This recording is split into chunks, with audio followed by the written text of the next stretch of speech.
Hello everyone. Today we are doing one of the 9 poems prescribed in our syllabus by William Wordsworth. Today we are doing 3 Years She Grew. 3 Years She Grew in Sun and Shower is a poem composed by William Wordsworth in 1798 under Lyrical Ballads, which was co-written by S.T. Coleridge and William Wordsworth.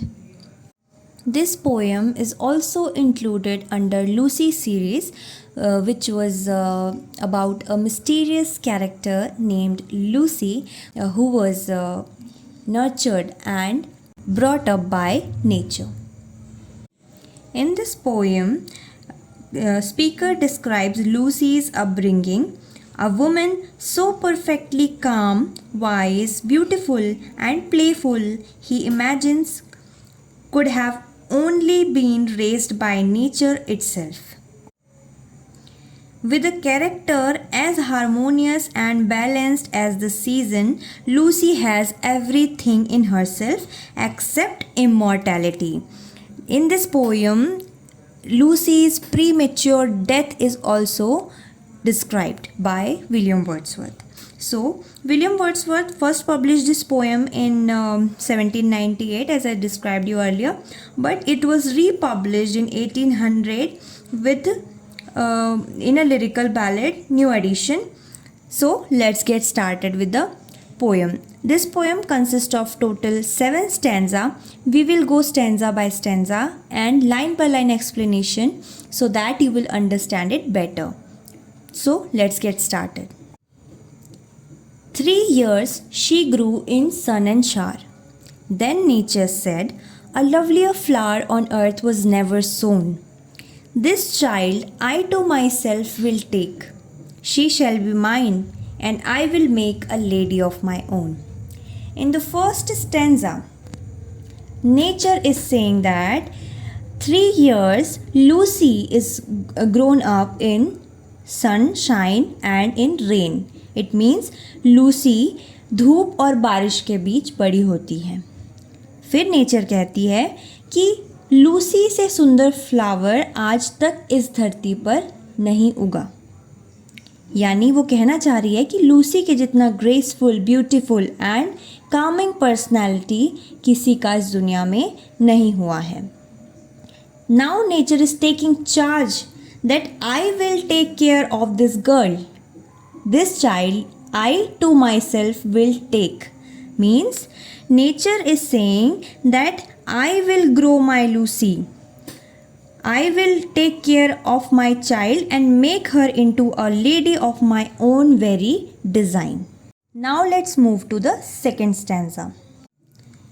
Myself will to my darling be both law and impulse, and with me the girl in rock and plain, in earth and heaven, in glade and bower, shall feel an overseeing power to kindle or restrain. Here nature is trying to say that I will give my beloved daughter both guidance and energy.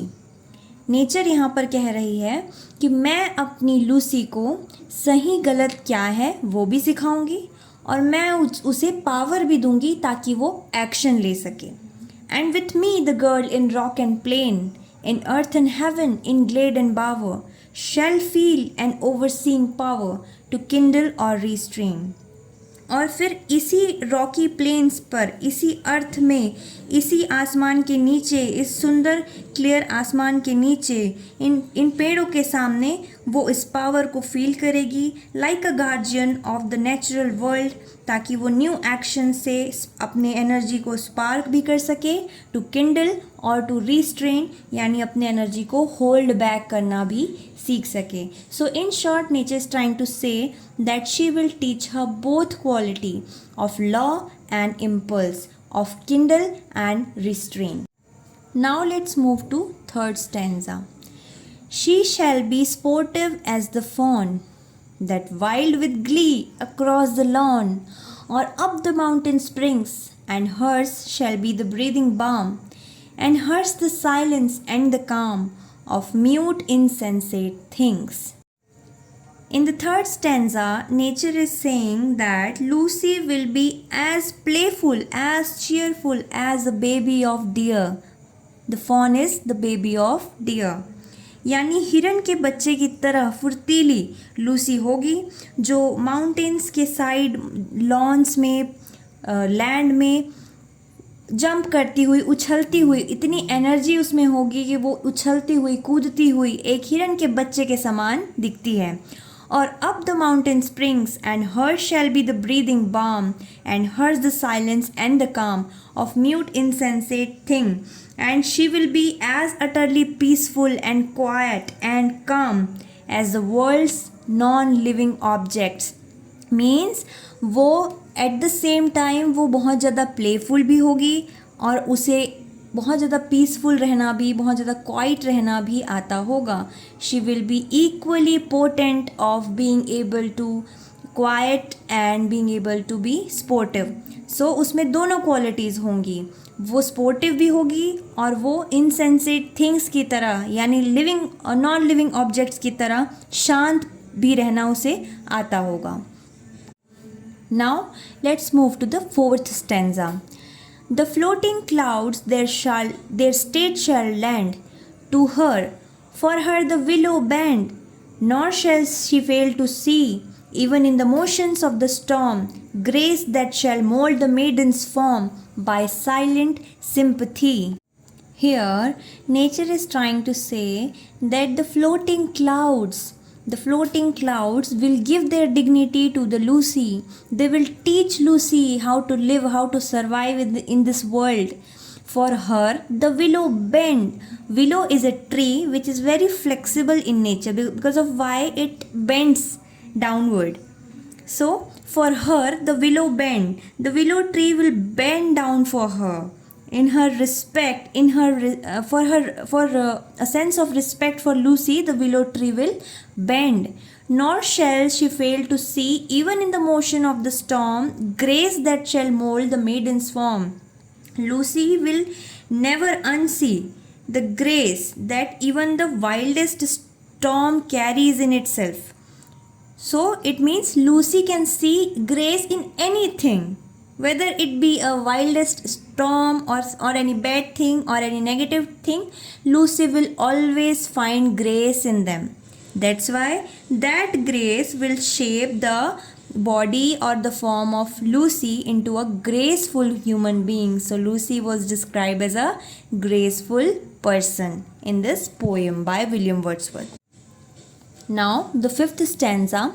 The stars of midnight shall be dear to her, and she shall lean her ear in many a secret place, where rivulet dance their wayward round, and beauty born of murmuring sound shall pass into her face.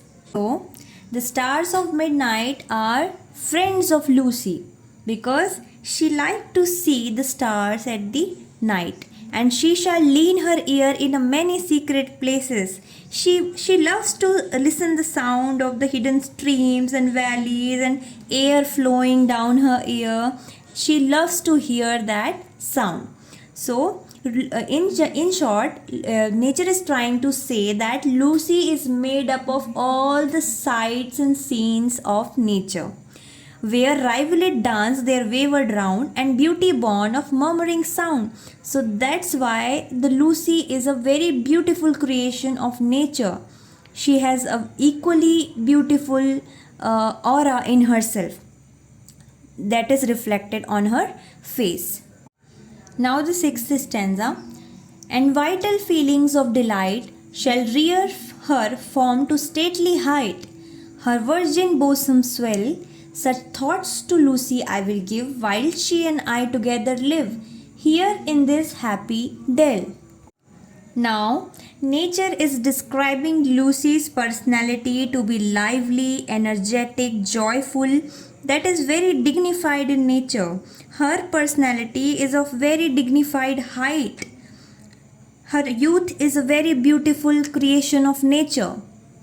Such thoughts to Lucy I will give. So nature is trying to say that I will give all these thoughts to Lucy while she and I live together in this lovely valley, in this beautiful natural place. I will give this thought to Lucy. Now, last stanza. Thus nature spake, the work was done. How soon my Lucy's race was run! She died and left to me this heath, this calm and quiet scene, the memory of what has been and never more will be. Here, nature tone becomes very sad. Nature saying that the work was done. What kind of work was done? To grow Lucy into a beautiful, youthful and graceful personality.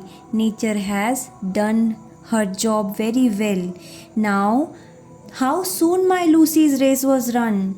She was not intended to die very young. She died very young. She died and left to me this heath, this calm and quiet scene. Nature was left alone in this quiet place by Lucy. Nature did her job very well of growing her up into a beautiful personality. But what she is left with? She is left with loneliness and a quiet scene to remember her forever. The memory of what has been and never more will be. So here, the tone of nature becomes very sad. So, in this poem, nature is the best teacher, inspiring a mixture of beauty, delight, equilibrium, strength, and intelligence in those wise enough to follow in its footsteps. So, we have completed stanza by stanza explanation of the poem 3 Years She Grew, written by William Wordsworth. Thank you for watching and let me know if you like this video or not in the comment section below.